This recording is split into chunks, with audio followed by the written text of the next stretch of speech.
And we are live. Welcome to the Camera Store TV. I'm Evelyn Drake, and tonight we're excited to share the Tanzania Photography Workshop preview with Tamron. And because we're live, we have a lot of work happening behind the scenes with the TCSTV Live Dream Team. Tonight we have Kai Nichols and Gary Chung working behind the scenes, making sure things go as smoothly as possible.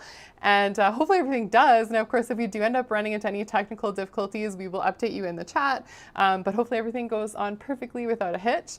And of course, the best part of going live is being able to interact with all of you. And we have the chat turned on. So that just means that you have to be logged in to participate in the chat. You can ask questions, make comments, but we'd love to hear from you. We also have Ted from Tamron Canada in the chat. And so if you have any gear-related questions that might be good for him, definitely pop them in there. Say hi, Ted, if you can hear me, if you're in the chat already. But of course, we really appreciate the Tamron Canada team for making this all happen.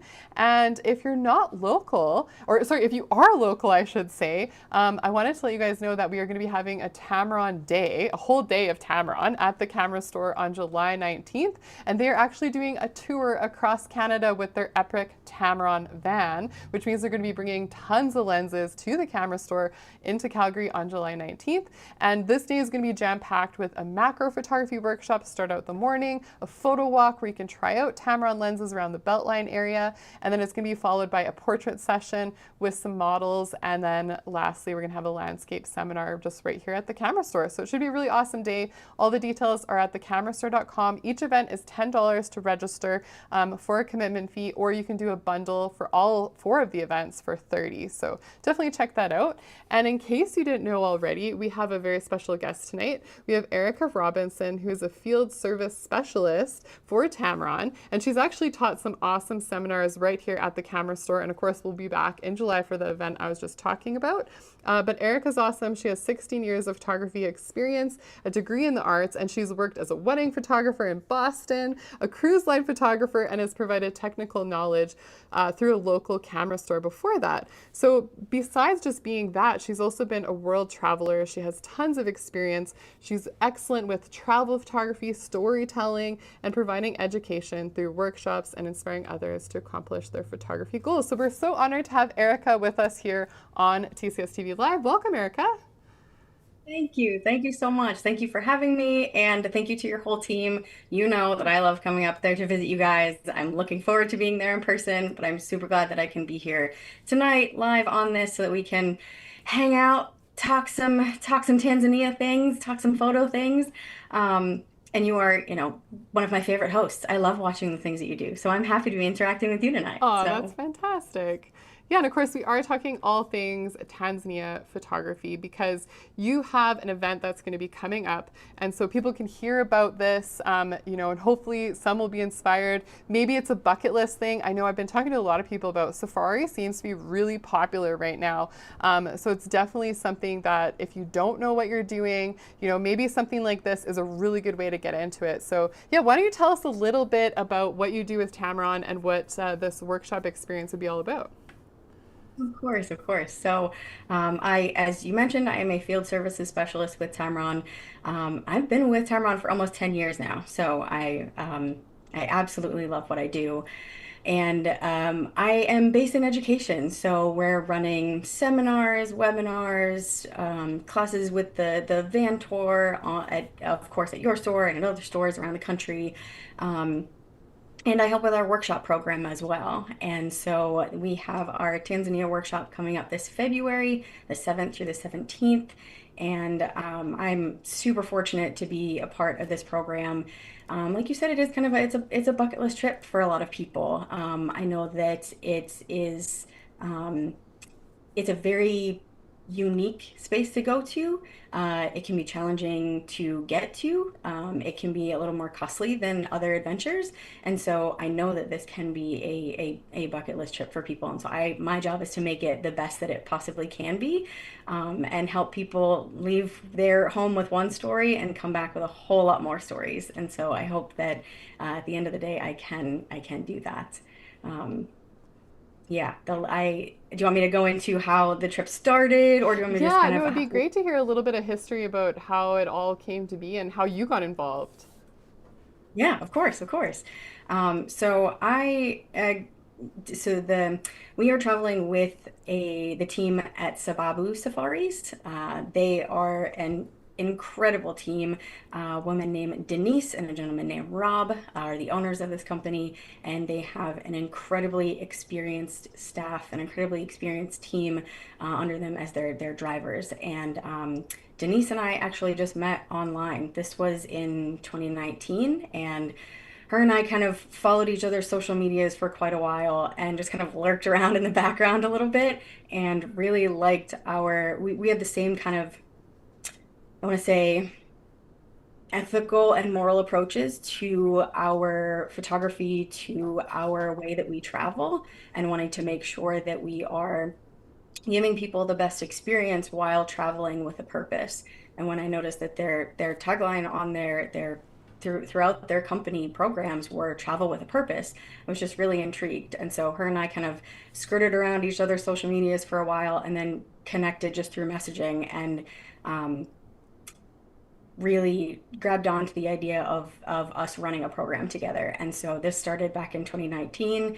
And unfortunately, when we were building the program for 2020, and no one was allowed to travel in 2020. So Hmm. we've done it the last couple of years, and it has been incredible. So Well, that's fantastic. Now, you were saying that you might have a few images that you can show us to kind of showcase some of the things that you might see in Tanzania. Yeah, first of all, if people don't know, I guess, what is the destination like, and what is usually like the path of travel to get there from North America? Okay, so the path to travel to get there, we have some pretty long flights. I think my flight goes from I'm in California in the western part of the U.S. So I usually go from California to JFK, and then from JFK through to I think Amsterdam, and then over to Tanzania. So usually you have a minimum of two stops because they are quite long flights. Um, but it is incredibly worth it. Let me bring up some photos for you. Okay. All right. Can you see my screen okay? Yeah, I'm excited. I Okay. see an elephant, Yes. which is my favorite African animal. And do you know what the big five? Okay, you have to remind me. I know, like it's like elephants, rhinos, lions. Yep.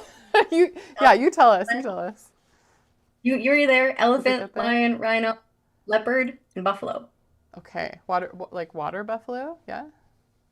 Okay. Yep. So that's that's what's called the big five. And when we get there, our guides will joke with us about the what do they call them? The ugly five and the stinky and the tiny five or like the little five something. They have these categories where they, are kind of playing bingo with what animals that what wildlife they're going to see. And so there's all different animals on those lists. But the Yeah. big five is what people know the most of. And why are they called the Big Five? Do you know? Um, well, first is because they are physically some of the larger animals there. Um, but I would probably redirect this back to the guide so that I don't fully butcher why they are. But I think because of their place in the ecosystem, is why they are kind of the big five and the top five. Gotcha. All right. Yeah. Yeah. So, since you asked about kind of our travel there and what that looks like, I do have an interactive map that I made up on Google just so that I could have it for myself, but I'm also happy to share it with the lodges that we stay in and the park entrances and stuff, just so that people can kind of see. I'm kind of a nerd when it comes to maps, but so that they can kind of interact with it on their own and see the distances that we're going to be going. Um, but I'm happy to share that if you want me to get that to you after. Happy Cool. to. Yeah, that'd be great. Cool. Okay. Um, but yeah, okay, so on to some pictures for you. Like I said, we are traveling with the wonderful team over at Sababu Safaris, run by Denise and Rob. And our guides that we had during our last travels, Denise is on the left, and she's probably gonna be so mad at me for using this photo. I know she doesn't like this photo. Denise is one of my favorite people in the world, so I hope she forgives me. This is Denise on the left, Samson in the middle, and Chande on the right. And they were our guides during our last trip. And they are some of the most intelligent, incredible people I've ever met. They share some of, I don't want to take away from them being able to share their stories when people get there, because I think that's part of these travels is being able to interact with people that have grown up in the place that you are traveling to. They can share the best stories. But I do, of course, have to say that they are some of the most incredible guides when it comes to wildlife spotting. Um, Chande and Samson could be, we could be in the middle of the Serengeti, and all I could see with my two eyes is a bush in front of me. But their little spidey senses are going off, and they are seeing a let's say uh, an elephant 700 yards away that's walking in a very specific direction with this very specific vulture overhead, and that specific vulture is telling us that there's a caracal cat in the foreground, and we don't see it there, but somehow Chante and Samson see it. So their scouting abilities are incredible. And they use, common tools that we all use in our apps, like things like Merlin and photo pills to help us understand the wildlife around us and the landscape around us. And so those are of course a big help. But yeah, see some other photos here. Part of the big five is your buffalo. Hmm. The buffalo is the one that I always got wrong on the big five when I got tested. I could never remember it for some reason. I feel like I would have But forgotten that one too. yeah, Yeah. yep. I always wanted to put the cheetah on there, and the cheetah is not on the top for some reason. Um, so these are a couple of the first photos during the first trip, and I so we of course going on we're going on a photo adventure, right? And so we all are there with all of our big lenses and all of our camera equipment, and we've lugged them halfway across the world to make photos. And my very first experience was, believe it or not, forgetting how to photograph. So I Hmm. was sitting in the front seat of the Land Rovers, and the first time seeing a lion and these lion cubs in real life Hmm. just completely threw me for a loop, just completely shook me. They walked right past the Land Rover, maybe 20 feet away, if that. And I have Chande in the Land Rover like hitting me on the shoulder, going, Erica, Erica, photograph, camera, go ahead, make your Go do photos. And I was like, this. I completely forget how. It Yeah. was probably one of the most beautiful experiences. And I know that we, of course, like I said, are there to make photos, but I do remind everybody throughout the trip to make sure to take your eye away from the viewfinder and enjoy the moment and enjoy what's actually happening around you. Not saying that you're going to figure out how to photograph like I did. I was just really excited. But I think that it's as much of an experience as it is photography based. Um, I definitely came home with some incredible photos, but I came home with more experiences than that. So, Oh, we got a question here in the chat. Do you mind if I pop some in here every so often? So I think I'm not sure if he's asking about our local event or the actual safari workshop, but he was wondering if participants don't have a telephoto lens, does Tamron rent them or provide like loaners for this trip? yes, absolutely. So, if we're talking about this trip, yes, we will coordinate with members who have or participants who have registered. We will coordinate before the trip to figure out what lenses they need and what lenses that they'd like to borrow, and we will actually ship lenses to them. That way, they can take them with them on the trip. Unfortunately, I can't bring a giant trunk of every lens because of restrictions and such. But we will absolutely get lenses to people who need to rent them. Sure, That's and that's phenomenal. that's no cost. Yeah. Cool. And then I was just thinking about something that I heard, I think on another thing just about travel photography in general, because at the camera store, we get a lot of people that come in and they're going on like their first ever, maybe it's a photo safari or if it's like a bucket list trip and they want to buy a camera. because maybe they just have a smartphone or like, an old DSLR of their uncle's or something like that. And they want to buy like the best gear. But one of the, I think, key things, which ties into what you were saying, is when you're sitting in the actual vehicle and you're on safari, you want to make sure that you know your camera as much as possible. So giving yourself lots of time to become familiar, come to places like the camera store, take maybe some beginner workshops if you're new, or something maybe a little bit more specific if you want to like hone in on wildlife, or go to, a local sanctuary or a zoo if you have one in your city, and practice, because yeah, when you're out there, the nerves and the excitement are just insane, right? Absolutely. Yeah. And I think that that's a great point. Thank you for bringing that up. I think that knowing your equipment is the absolute best thing you can do for yourself before going anywhere, even if it's just to your backyard. That way you aren't worried about the equipment itself. You're just enjoying the process of photographing and you're not stressing about the other things. Now, of course, I will be there and Ken will be there. And the way that the Land Rovers are set up is that one of us will be in each car so that you always have somebody to help you with your equipment. So if you do have a panic moment like I did, you can just toss a little paper airplane up at me or just say might yell at me and I'm happy to help. So I'll be there to help you through those moments. But yes, knowing your Wonderful. equipment is the best thing you can do for yourself. And to your point, you don't have to spend hundreds of thousands of dollars on camera equipment for it to make the best photos. The Hmm. better you know your equipment, the best photos those are when you're gonna be able to make the best pictures. So Totally. for sure. Cool. All right. So let me keep running through a couple of photos for you. Yeah, that'd be awesome. Cool. So of course, the elephant being part of the big five. Um, Fun fact here that I learned during my first trip.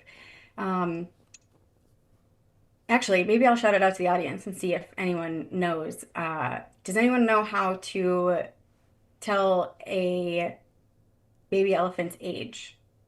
Ooh, okay, well, let's give them a couple seconds, just because we have a bit of a delay. Okay. I don't know this. This is very interesting. So, how to tell a baby elephant's age? My mind is Yeah. like going to like trees or something like that. If there's like rings, I don't know. Is anybody guessing here? No, I don't see any guesses yet. Oh, here we go. Oh, it's a question. Okay, well, That's okay. yeah, maybe you should We'll tell come. us. So a if a baby elephant can walk under the mom's kind of jaw like that, Hmm. it's under a year old. If Okay. it's over a year old, it can no longer walk under the mom like that. And so when I'm thinking about making photos, a lot of times I'm thinking about the story behind the photo and what that photo can teach us and what more can kind of come from that. And so was I trying to focus on the baby elephant's bum here? No, that wasn't necessarily my goal, but it does explain the idea behind the elephant's age. And I thought that was just a little something unique to come home with, you know? Yeah, yeah. I think someone here just commented wrinkles. They were kind of on the same page that I was, because you think like, yeah, how else would you figure it out? But yeah, the size thing makes a lot of sense, which means that they grow super quickly, like their skeletal mass. They must have to eat like a lot of calories to be able to do that. I'm sure. Yeah, that could be. I brought a little notebook with me when I went the first time and had lists of questions that I wanted to ask the teams when I was there. So bring your little notebook, bring your questions, and I guarantee they can answer all of the wildlife questions you can imagine. They're truly brilliant. So Fantastic. Now, the question that popped up here while we were waiting is from James, wondering if you have experience flying through Nairobi. I personally do not have experience flying through Nairobi, so I don't want to give the wrong Okay. advice on that one. But when it comes to any of our travels, I can connect through to Denise, who runs our program, and she can most certainly help us with travels. So while I Okay. can't necessarily book anyone's flights for them, she's an excellent resource to use when it comes to travel. Sounds great. All right. Cool. Keep going with some photos. Yeah. And at any point, I can also swap over to I want to bring up the registration page as well. so that we can run through the itinerary and talk about packing and, of course, camera equipment and run through any questions that people might have about logistics. So, Sure. Yeah, yeah, sounds great. these photos, of course, I want to inspire people to come and play with me in Tanzania because it is a once in a lifetime Yeah. trip for sure. Can you go back to that one that you just had on the screen and just talk about the light in this photo? Like I love how this is exposed. Really Right. nice contrast. And did you find that, like, did the light or anything like that seem different to you in Africa? Like, did you get more golden light at certain times? Yeah, it did feel a lot warmer. And I don't know if that's just a feeling or the length of time that we had our sunsets for. But the golden light that comes through in the afternoons is absolutely beautiful. Um, and this is of the wildebeest and zebra. And wildebeest and zebra actually we'll see them in um, kind of communities together a lot because they kind of need each other's senses to understand the world around them. And so you will see groups of them in large quantities all around when we're out there. We'll be out there during the Great Wildebeest Migration, and one of the I think one of the incredible experiences that Denise really wanted to make sure that I share with everybody is that when we are in part of the Serengeti during the Great Wildebeest Migration, we will be allowed to get out of the vehicles in a very safe, specific spot, and we'll all sit down on the ground, and you'll actually feel the wildebeest running across the plains, and it's an incredible experience. There are hundreds of thousands of these animals moving across the plains, and you get to kind of feel them rumbling, and it's an incredible experience. So again, while the photographs are incredible, they'll come home with some amazing stories. There's not many spaces that we can necessarily get out of the vehicles just due to safety reasons. Of course, we'll be popping out every once in a while when someone has to use the restroom. That was probably one of my scarier experiences, was realizing that I was in the behind the Jeep and I was using the bathroom behind the Jeep and there could be lions anywhere. So that Yeah. was a new feeling. But the guys keep us very, very safe so they know where we can be out of the vehicles and where we can't. So I think I diverted from your original question about the light, um, but I of course wanted to share the wildebeest experience. Yes, absolutely. That's great. Um, Run through a couple here, and this is, of course, why we leave our camera modes on continuous most of the time, so that we are photographing through the action. We won't get into technical stuff today, but I think that's important to note. Because if you don't, you're just gonna miss the little lion cub yawn.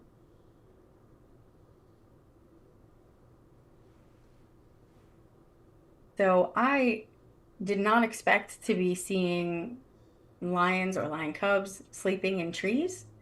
Um, I, for some, I guess in my head, again, having not been there before, I pictured, maybe leopards and cheetahs sometimes being up in trees, but I didn't put lions in trees.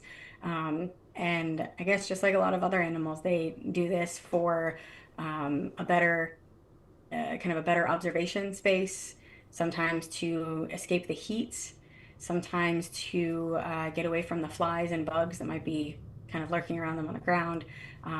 But this was a really unique experience for me. So I love that. yeah, not to mention like how sweet is that little face, So right? cute.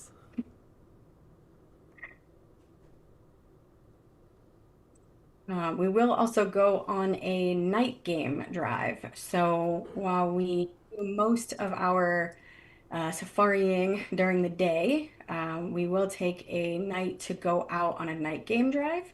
And what that means is that we will have a guide with us, um, of course, driving us through the game reserve, and they will keep us very safe while scouting for night wildlife because there's a lot of wildlife that is simply nocturnal. We're not going to see during the day. of course, while it is a little bit harder to photograph at that point, it's one of those experiences that I like to keep on this itinerary because it is so unique. Um, I was talking with the guide beforehand, saying that I had never seen an owl before, actually. And I grew up in New England on the East Coast of the US, and I know that there are plenty of owls out there to be seen, and I had never seen one. And so the guide said, "Oh, no problem. I can find you an owl." We were out there for 2 hours, and he found me six. So he most definitely showed us owls that night. Um, Yeah, so I think that that's another experience that it's written on our itinerary, but it's something that I want to make sure to point out that people know is happening because I think it's really fun.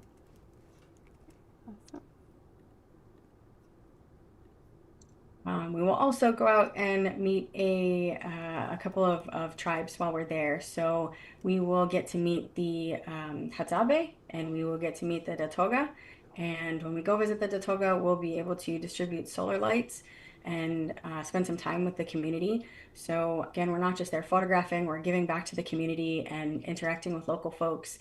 And then we'll go out with the Hadzabe. These are the Hadzabe Bushmen. We'll go out with them one morning, I believe it was morning. Yeah, I think it's morning, for um, for a hunt. So we'll go out and get to watch them hunt. They are a local tribe that actually hunt baboon and birds mostly. Um, and so this does involve a little bit of speed. We'll be kind of running through the bush a little bit here, but it's a really, really cool experience. So Excellent. Can I bring in a couple of questions here from the chat? absolutely. Okay. So one here was about, do you have any stories of animals charging? No, I not at us. No, we did see a elephant protecting her baby and kind of bluffing at some other wildlife that was out in the distance, but no, not at us. Our guides are really protective of us and really protective of the wildlife. So Sababu Safaris really prides themselves on traveling with a purpose and making sure that we are not interrupting the wildlife space as much as possible. We are not doing things purposefully to get in the way or to interrupt a hunt or to bother the many babies of animals that might be out there, because we are going in the spring, so there's going to be a lot of babies and such. So I don't think that we want to get in the way by any means. And the guides do a great job at making sure that we're not putting wildlife in danger or us in danger. Fantastic. And then just a comment here. Lyndon was saying that they went on a 17-day photo safari in September. And so I asked what their favorite experience was. And they said, just getting so close to the animals and the sunsets, words cannot explain this trip. That is beautifully said. Yes, Yeah. I'm finding it hard to talk about this trip because it is, like I said, such an experience. There were so many times where I put my camera down to experience the senses around me, the smells, the sounds, the physical feelings. Like I said, a lot kind of sitting on the ground and feeling the wildebeest run by. That's an experience that I most certainly will never forget. And I really appreciate that Denise and her team take us out to do things like that to make sure that we are experiencing it fully and not just almost not just pretending in a sense, that you're really there to exist in the space and make photos about what you're experiencing. So I think that going with them has been a life-changing experience. I'm glad that he had that experience as well, and I think his was very well said. Fantastic. We'll do one more from the chat for now, and then get back to what you were showing here. And then I just want to mention for people in the chat that you can keep asking lots of questions. I also have some that people have emailed me. So if you're not logged into YouTube and you want to send a question, it's evelyn@thecamerastore.com, and you can send questions there. I'll be keeping my inbox open, and when we get a little bit closer to the end, I'll be going through some of those. But last question here from the chat is. If traveling in early October, what type of weather would I expect and how would you prepare for it? Do you know for that time of year? Not off the top of my head, no. I'm happy to connect with Denise because she most definitely knows and get a little more information for you. I've only been out there in February in the spring. So if you want to grab her information or their information, sorry, I'm happy to reach back out, of course. Sounds good. Yeah. Okay, yeah, let's take a look at a few more pictures here. So I think that might be, yeah, that was it Was it for for? photos. I wanted to make sure that I pulled up the itinerary. Oh, yes. All right. So again, while you're pulling that up, just to reiterate, this is a trip that people can sign up for. They can be part of. So we wanted to put it out there, share what the experience would be like, and if it's something that you're really keen on, you can connect with me, and I can get you the link and more information. And then, of course, I can also connect you with Erica and Denise as well if you have specific questions. But yeah, let's hear it. What's this itinerary all about? Yeah, so this is our 2026 Tanzania Photography Workshop from February 7th to 17th. We run these in small groups, so we have a maximum of only 9 people. And the way that it's set up, that means that everyone gets their own 2 seats. So in the Land Rovers that we'll be out in the wilderness with, everyone gets a left and a right seat in those vehicles. So Okay. we don't have to share with anybody. There is 3 participants in each Land Rover, um, and then one guide in each. So well, one driver in each, and then one photographer or guide in each. So Denise will be in one, I'll be in another, Ken will be in another, and then each, of course, will have a driver, and then only 3 participants in each vehicle. And so that means that you can kind of be switching sides from left to right. You don't have to worry about interrupting somebody else's photographs and missing out on wildlife that might be on the right side because we can't control whether they're on the right side or the left side of the vehicle. So we spread it out in a way that we keep it a small group and everybody has access to all of the spaces. Fantastic. So we accept single and double occupancy. So if you're joining us solo, your uh, your trip is 97.45. If you are signing up as a double, it's 89.95. And um, when you are signing up if you are signing up as a double on this registration platform, just make sure you put that in on the end or it will only register you as one. So we want to make sure that both of you are registered and you'll see that on the end registration page. Um, Outside of those little logistics, these are our accommodations. So we'll spend 2 nights at the Kibo Palace Hotel in Arusha, one night in the at the Tarangire Safari Lodge, one night at the Lake Eyasi Safari Lodge, one at the one at the Ngorongoro Safari Lodge in the Ngorongoro crater, which is incredible. When you are inside, when we are driving through the crater, I haven't talked about this yet, but when we are driving through the crater, we'll be in the middle of it and you'll physically see the rim you'll be inside of these miles wide of crater and you'll see the entirety of the rim, which is absolutely wild. That's cool. Um, then we'll spend another 3 nights at the Southern Serengeti Migration Camp.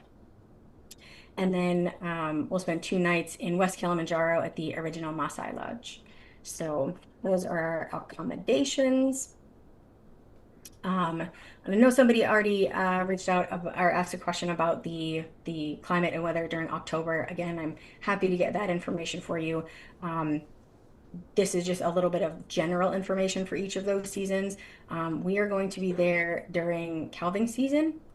So between late January and March in the Southern Serengeti is calving season. So we will have a lot of little baby wildlife running around out there, which will be incredible. And as far as I know, so I think somebody also emailed me about being worried about it being a little bit too hot for them.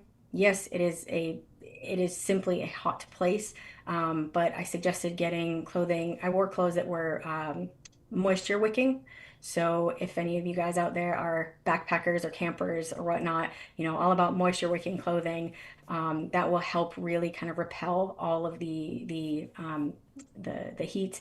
And I made the mistake of wearing a black t-shirt one day. Terrible idea. Wear lighter clothing. So wear your light greens, your light tans, your whites, wear those colors that are going to not soak in that sun. Oh, great. We have Um, a really good question about you were talking about the trip pricing. Is that quoted in Canadian dollars or US funds? Thank you. That is in US. You can pay in either US dollar or CAD, CAD.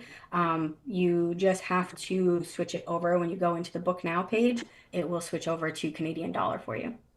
Okay, great. Yeah. Yeah. And one other question here, I'm sure they're going to keep coming in, is food included? Yes. Yes, food is included. Hmm. Yep. Um, I'll go into the included down here now, actually, since we are there. Yes, so your meals are included. All of your beverages are also included outside of at mealtime if you want a Like alcoholic alcoholic beverage. beverage? Yeah. Yeah, if you want to have a beverage that is uh, your own purchase, but everything else is included. Yes. Okay. Yeah.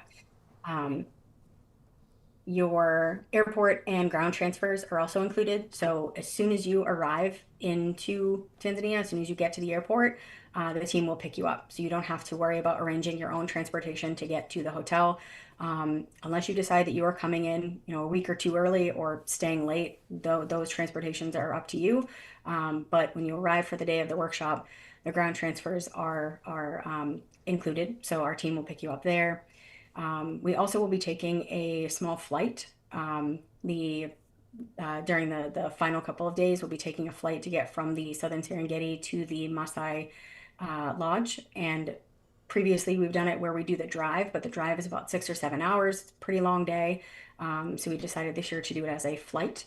And so we'll basically be driving about an hour and a half just to get out of the safari area and then be taking a short flight over to the Maasai Lodge. So that cuts out most of that travel time during the day, which is great. And that is included in the price as well. Oh, that's great. Of course, the certified English speaking guides, they will be with us and all included in the price, the national park fees, all of the transportation in those cruisers that I was talking about, the beverages, as I mentioned. So all of those cruisers will also be fully stocked with coffee and water and soda. So we'll have beverages during the day because we will be out for some pretty long hours. So we'll have that. That's included. They'll also include binoculars and bean bags. I put bean bags on the windows, so it's a little bit easier to maneuver and handhold some of that heavier equipment.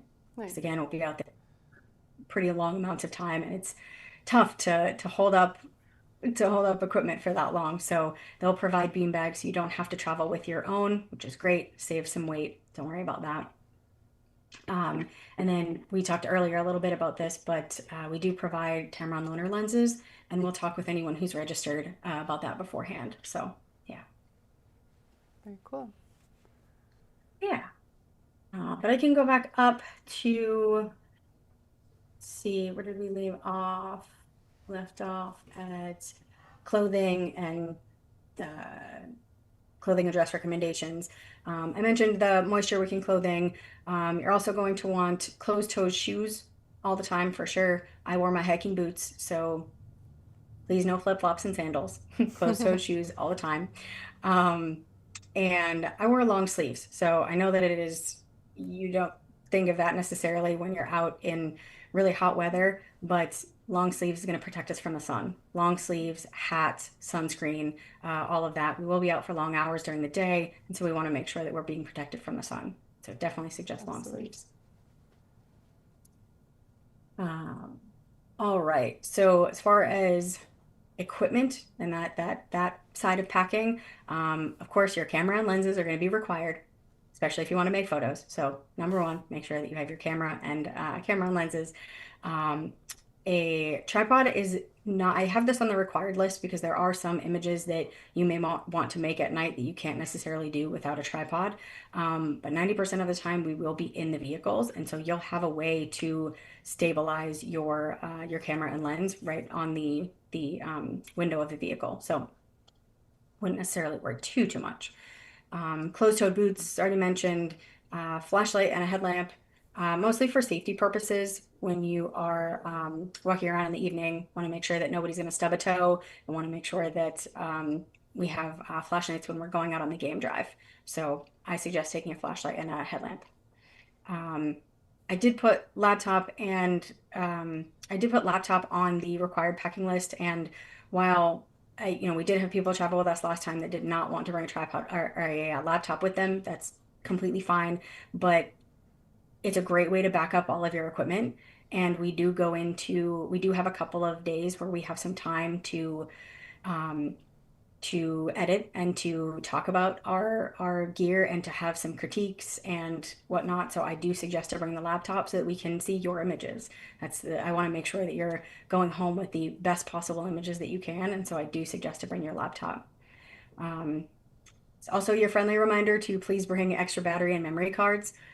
I know that memory cards can hold like a cajillion images at this point, but if your one memory card goes defective or it breaks or you lose it or you forgot to format it the night before and you didn't upload the images, you're just kind of going to be out of luck for making more images. So please bring extra memory cards and extra batteries. And then, of course, I just have an extra recommendations list from filters to extra clothing to reusable water bottles, things like that. And if there are specific questions on packing, I'm happy to chat about those more. Cool. We did get a question in the chat, but this was also one that we had emailed earlier. If you need a ton of vaccinations to travel to Africa. Oh, right. Yeah, great question.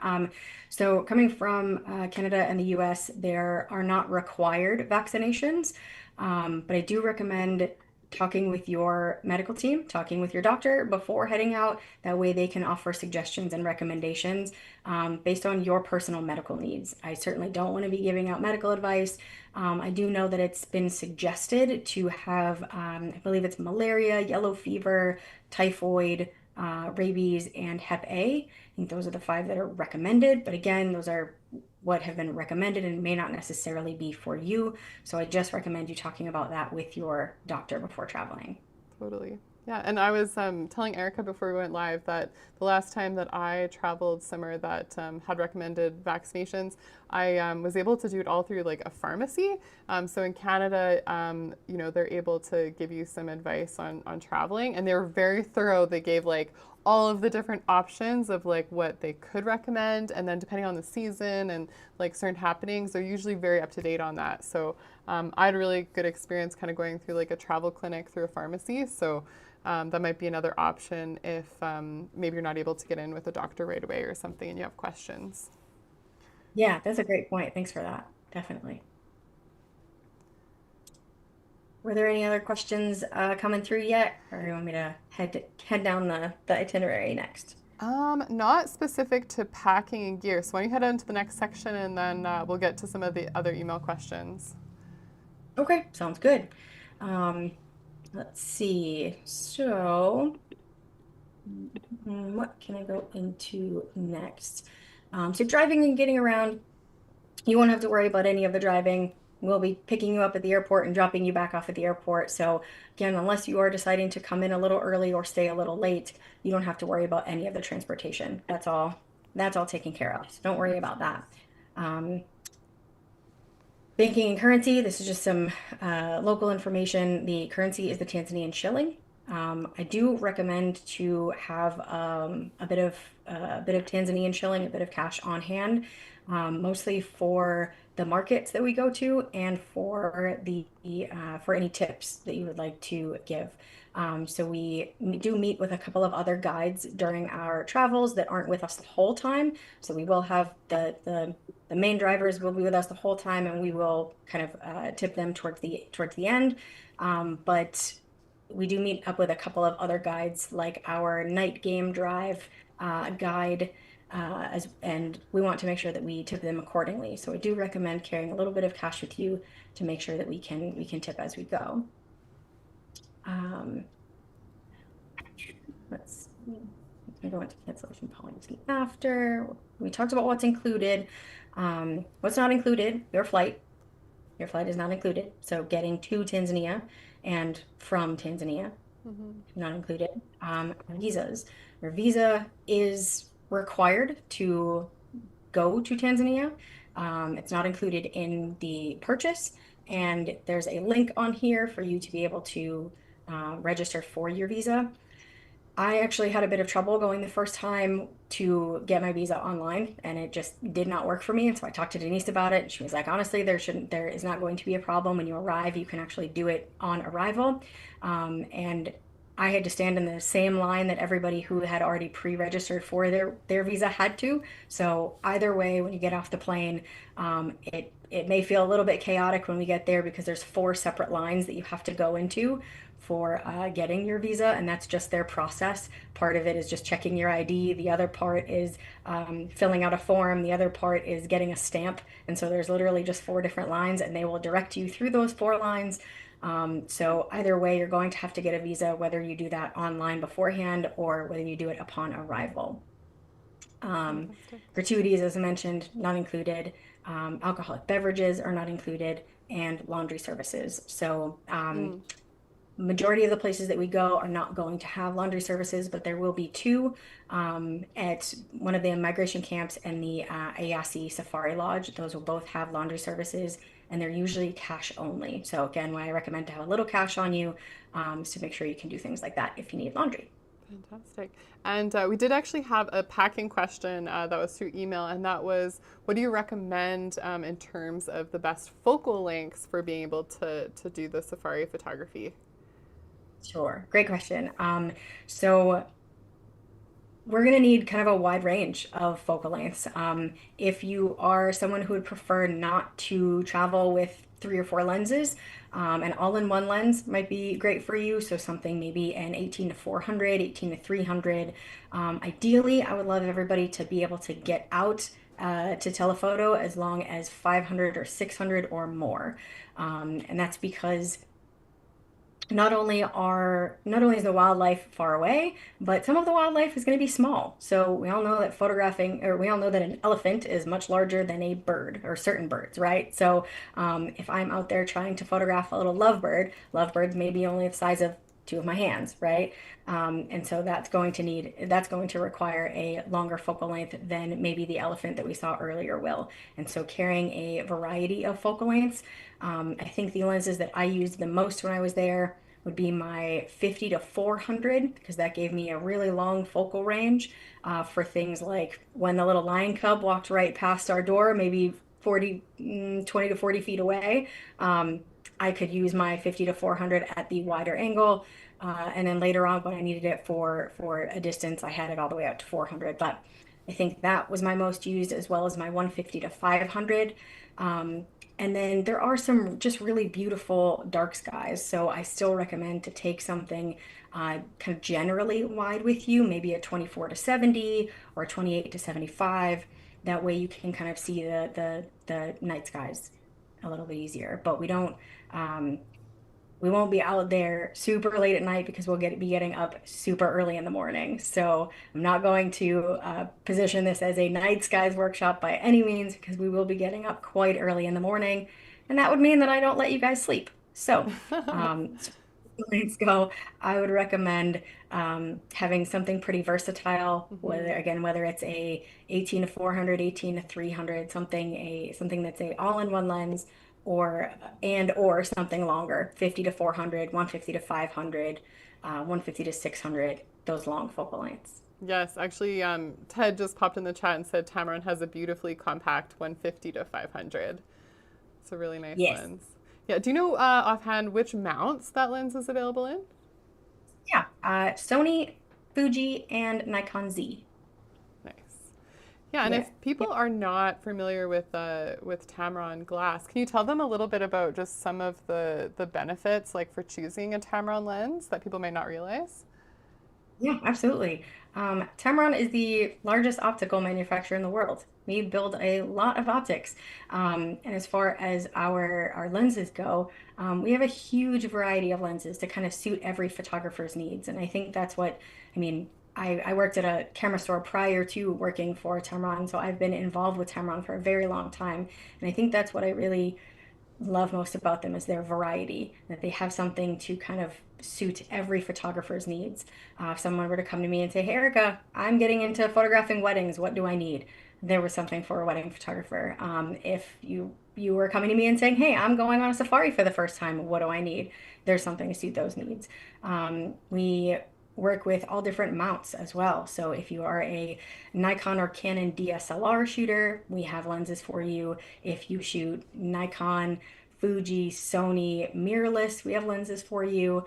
Um, we have another lens for Canon crop frame mirrorless as well. And hopefully when Canon releases the license for Canon full frame, hopefully we'll be able to do that as well. Of course, I don't know. That's not up to me, but we do have so many great lenses currently that it's hard to pass up. Totally. And while we're on the topic of lenses, we had, I think, two email questions now on the topic of what you're allowed to bring on board with you on a plane versus having to check. So Heather had that question. But yeah, do you have any experience with Air Tanzania? Because it sounds like a lot of the baggage policies state that camera lenses have to be checked. Have you had experience with that? And is that something they should be concerned about? Sure. Great question. So it is going to, of course, be airline dependent. So I only know based on what I personally have flown, but I did not have to check my camera or my lenses. You do want to make sure that you check the policies on lithium ion batteries, Mhm. because I believe those cannot be checked. Those cannot travel under the plane. So you want to make sure that you are taking those with you. So if you are taking extra rechargeable battery packs and specifically the batteries that are inside of our cameras. Mhm. That may be something that they ask you to either take out of your cameras when you are checking your bag, or even take out of your cameras when you are carrying on the bag. They might just want them physically out of the camera. So that's a little bit different per airline. But as far as carrying on my equipment, I did. I carried on all of my camera and lenses without a problem. Now I do, while we're on this topic, I'm gonna bring up the note about our small plane flight that we're going to be taking. So we are going to be taking uh, a small flight from the Nadutu airstrip to back to Arusha for West Kilimanjaro, so that we can go to the Maasai Lodge. And this is where kind of we cut out the 6 or 7 hours of driving just with this little flight, which is great. But weight restrictions are different here. So your main luggage, all of your clothes, all of your shoes, all that stuff, your main luggages, the drivers will take with them. They have to drive out there anyway. So they are going to take the Land Rovers and all of our main luggage to the next lodge for us. And we're going to take a smaller duffel and our camera bag. So you'll pack a smaller duffel with any day things that you need. So any extra clothing, any medications, anything that is priority, you want to make sure you take that with you. And then your extra camera bag. And so usually for that, you can either just take one camera and one lens, and you can have the drivers bring the rest of it for you, or you can completely repack your bag and bring all of that. But we have a note on here for the weight restrictions for that. So you will Okay. be able to take a total of 35 kilograms, which is approximately 77 pounds, um, with you as your luggage. And that's, it's pretty substantial. So Yeah, I was that's able to great. They drive it for you, like on the ground while you're flying. Like that's pretty great. just sit down, wave to the guys. Yeah. Hey guys. Yeah. Well, that's Good job. fantastic. As Yeah. someone else commented here, Lyndon said, I used the 150 to 500 for 90% of my 4,000 pictures. So More than pictures. yeah, that's impressive. But yeah, when you are shooting continuously, like, yeah, those frames can add up for sure. They truly can. Yeah. Now I'm gonna have to go back and look at my count. I gasped at that number, but now I'm thinking I shot about the same. So Actually, I had that question too, is like, do you know, I guess, on average, like what people shoot? But maybe that's the golden number, 4,000, which means like you got to make sure you have room for storage, photo Yeah, which storage. is I recommend bringing that laptop or making sure you're bringing double the memory cards if you are not bringing a laptop, because Hmm. they do fill up really quickly. The last thing we want is for you not to like, we don't want you to go home without your photographs. So, yeah, that's why we recommend a laptop to do some backing up. Absolutely. Yeah. Um, Okay, and then I had another email question I thought we could touch on before maybe move on to your next topic there. But you mentioned early on when you were introducing yourself and working with Denise that you had some ethical considerations for why you like working together. But what are some of those considerations that you guys make when choosing like the locations and the guides and everything that you're working with?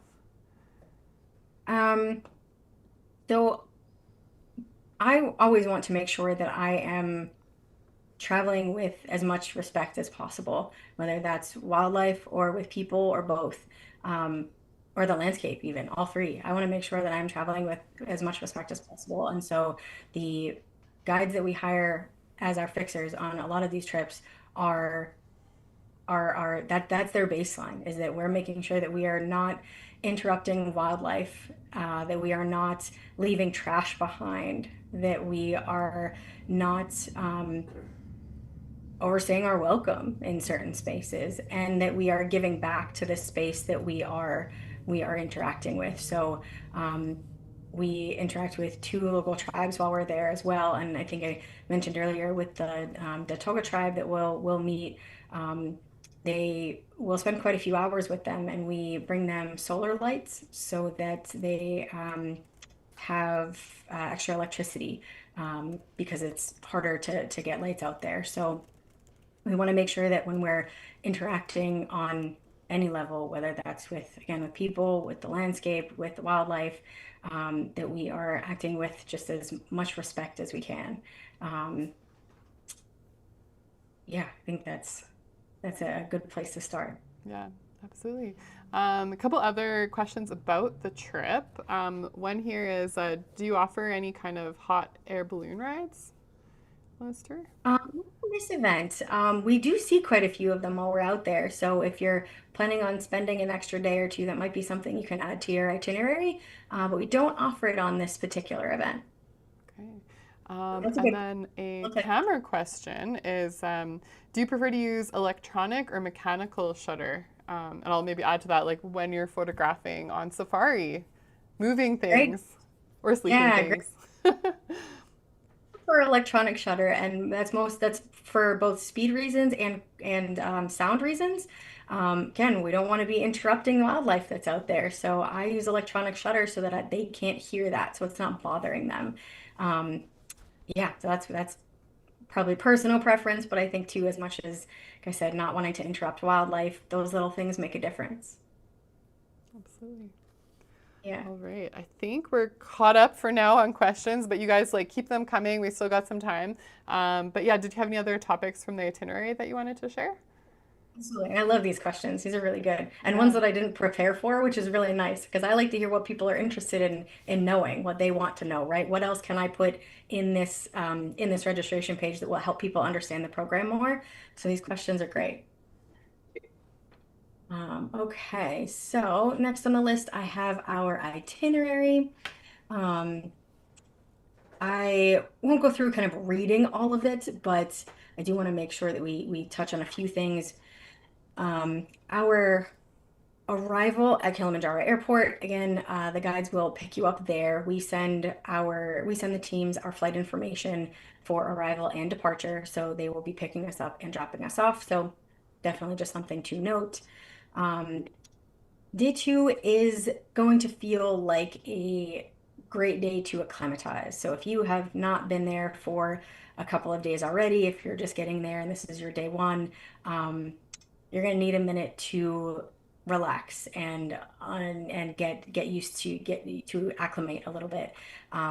Time zones are very different, and you will be exhausted from I think it was not, was it 17 hours flight that I had? It was either 17 or 19. Cannot remember, but either way, that's a very long travel, right? So, um, this day will be mostly a day to acclimate.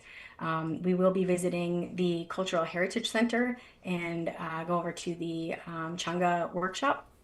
And the Changa workshop is really cool because it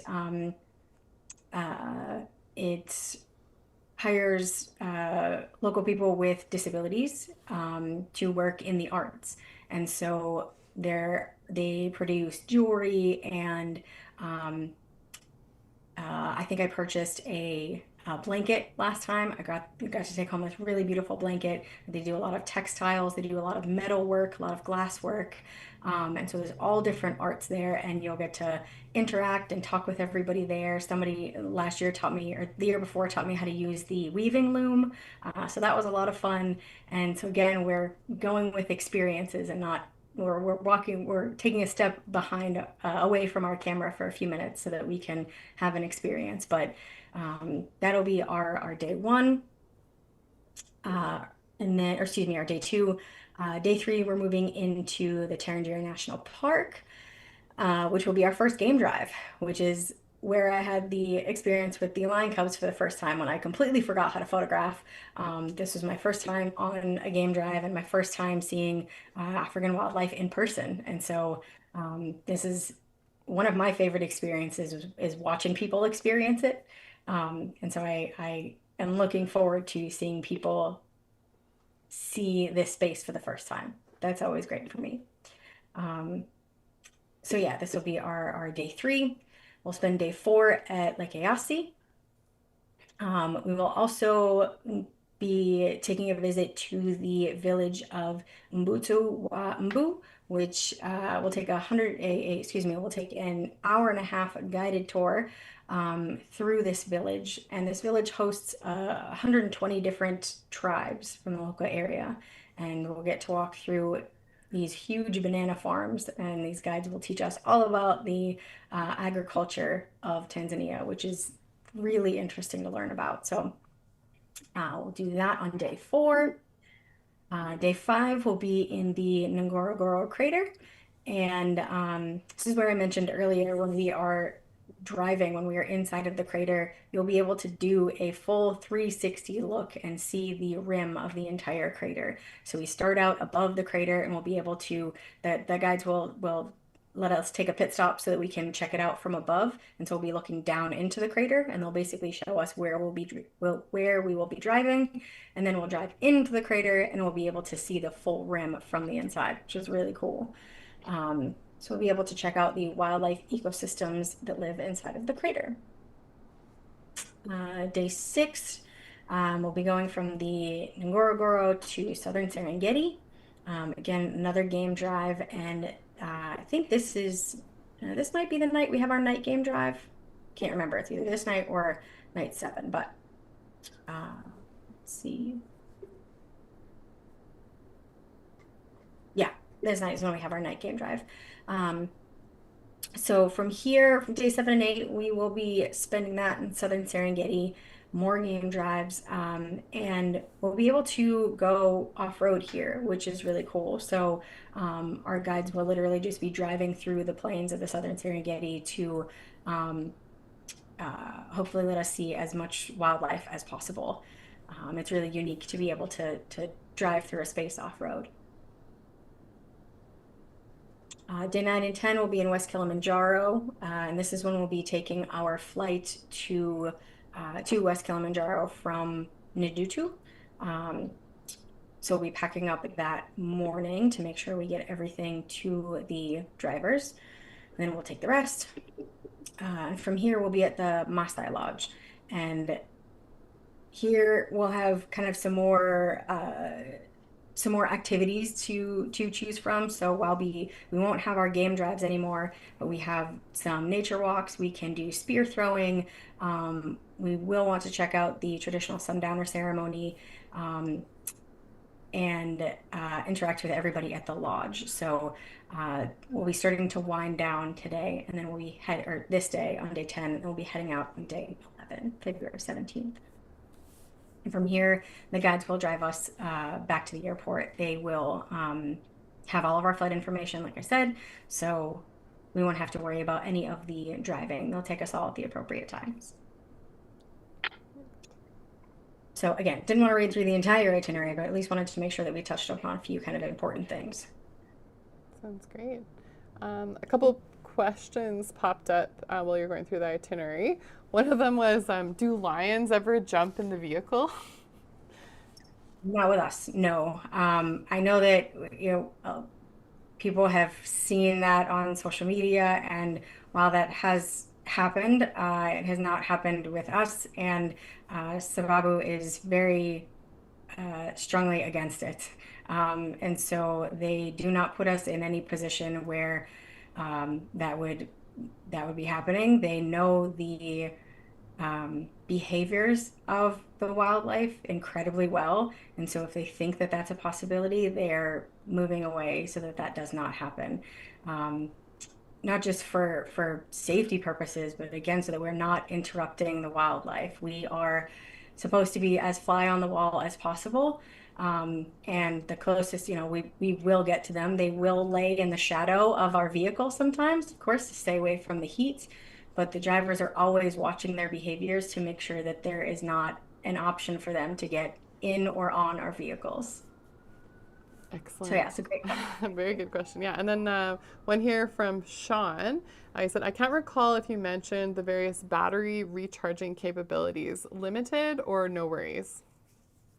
Okay. So we will have the ability to charge every day that we are in a lodge. You'll have the ability to charge. So we always recommend recharging every single night. A couple of the lodges that I had what are they, like the kind of 8 strip of electrical outlets, so there will be no lack of charging. I still brought an external battery pack, mostly for my phone or smaller appliances. I took a little DJI Osmo, a little pocket, Oh, so yeah. that I could record some behind the scenes video. And so for the small things, I took a little backup battery, but you will have the ability to recharge your cameras and everything every night. Excellent. Another question here is, how much travel insurance is recommended?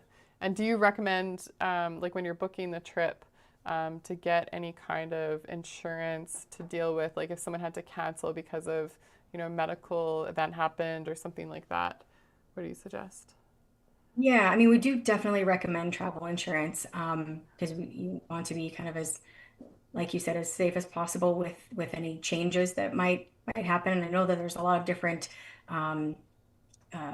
lot of different companies that supply travel insurance out there, and I don't know that I want to put any specific one out there, just because that can lead to I don't want to recommend one that doesn't work for somebody, basically, but we do recommend to have travel insurance just to make sure that any changes that come up for you, whether that's medical or family oriented or whatever that may be, that you're able to recover that. Yeah.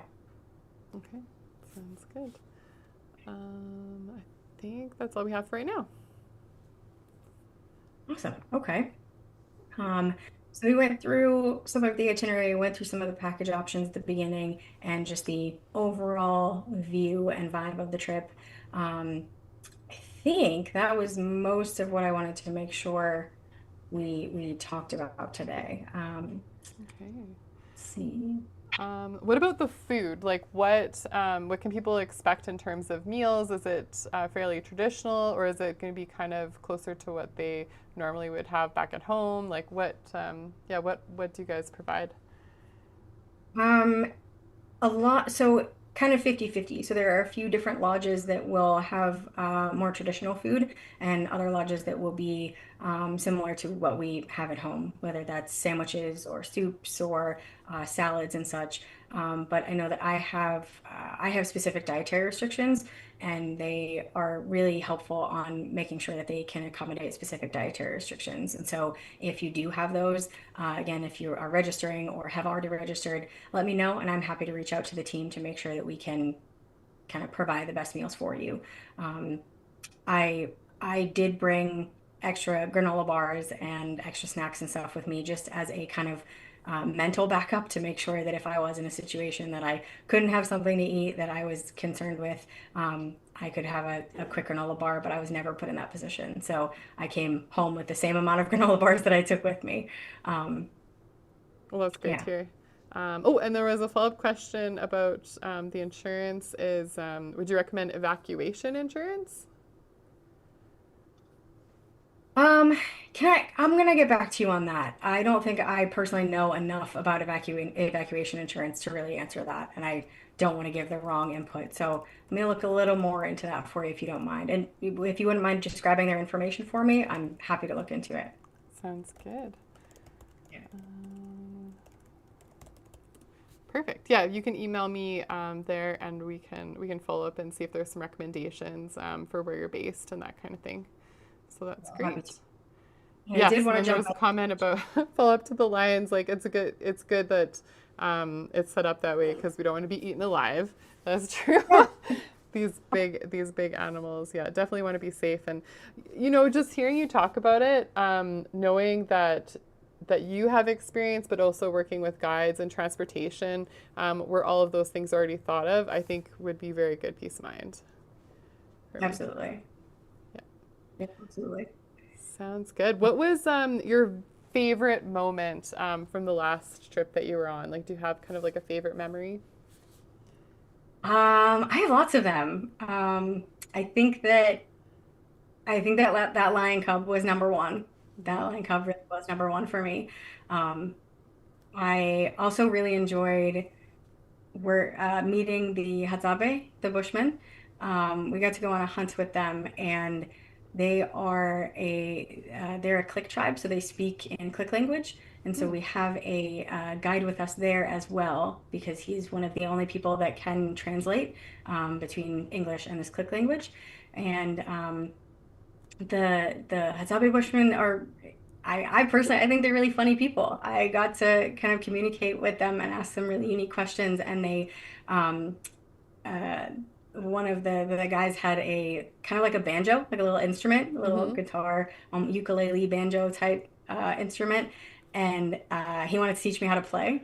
So I have video of me trying to learn how to play this instrument while the guide is translating through Click language to English, and we're just all laughing, and it was a really fun memory to enjoy with the group. That's probably one of my favorites as well. And then um, we also got to go to a couple of local schools at the end and meet some of the local school children after we passed out the solar lights with the Datoga tribe.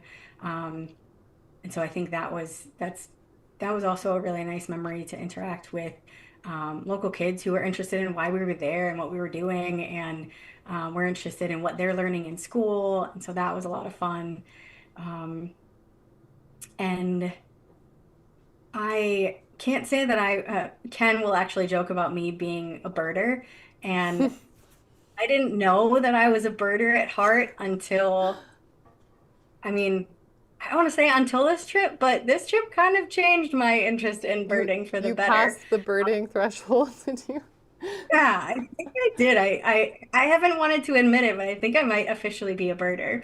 And the guides that we work with are just so knowledgeable on wildlife, and they actually have just such a strong interest in birding that they'll be able to tell the difference between this specific eagle and the specific vulture just by the tip of its beak and like the change of its beak structure, whether it's straight out or pointed down. It's a difference in this bird. And I was just fascinated listening to them talk about wildlife with such passion, more specifically birds with such passion. And so um, I think spending time with them, enjoying their company was also a really nice memory.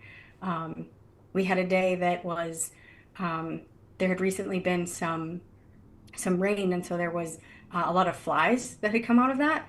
And so I have a picture of me and Chande in the van completely covered in flies. We're just he's looking through his little binoculars, and I'm looking through my viewfinder, one eye closed, and I just have my camera up to my eye. And there's these whole bunch of flies because we stopped for like 5 minutes, so we didn't have the wind anymore. Um, and so that, like, just interacting, having these fun little moments are memories that I, yeah, will never forget. Aw, that's fantastic.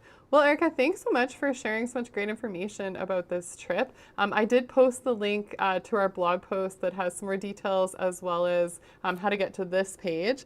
So you can head over to that over through thecamerastore.com. And if you registered for this event, you'll also get a follow-up email. We'd love to hear your feedback about this, if this info session was helpful for you. So keep your eye open for that. And of course, big thanks to Tamron and to Ted for being with us tonight. And if you want to meet Erica in person, she's going to be here in Calgary in July 19th for our Tamron days as they travel across Canada. So make sure you go to thecamerastore.com to get all the info on the events we have coming up there. But yeah, is there anything else that you wanted to say before we wrap things up, Erica? Well, whether we get to meet on this trip or another trip, I do hope to see all of you at an event. I truly enjoy photography. I truly enjoy teaching, and I enjoy seeing everyone get a little bit more photo knowledge. So yeah, I hope to see you out in the field, regardless of whether it's this trip or another. Um, Thank you so much for joining me tonight. Thank you, Evelyn, for being such a great host. Thank you to the Camera Store. Thank you to your team. And I'm super excited to see you guys in July. So thank you. Awesome. And final thank you to all of you that were watching tonight. We hope that you enjoyed this TCSTV Live. And if you have any further questions, comments, and you're not connected with us already, feel free to comment below and we'll definitely try to get back to you. And otherwise, thank you so much for watching TCSTV Live and we'll catch you again very soon.